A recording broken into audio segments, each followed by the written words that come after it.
You ask Tiger to solve. This deals with linear equations with one unknown. The final result is x equals 3. Let's solve it step by step. Swap sides. Group all constants on the right side of the equation. Subtract 5 from both sides. Simplify the arithmetic.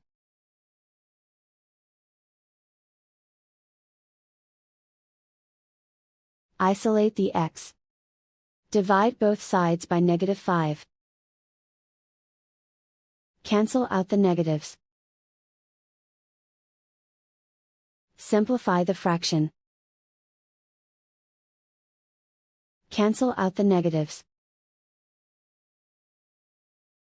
Find the greatest common factor of the numerator and denominator. Factor out and cancel the greatest common factor. And so the final result is x equals 3.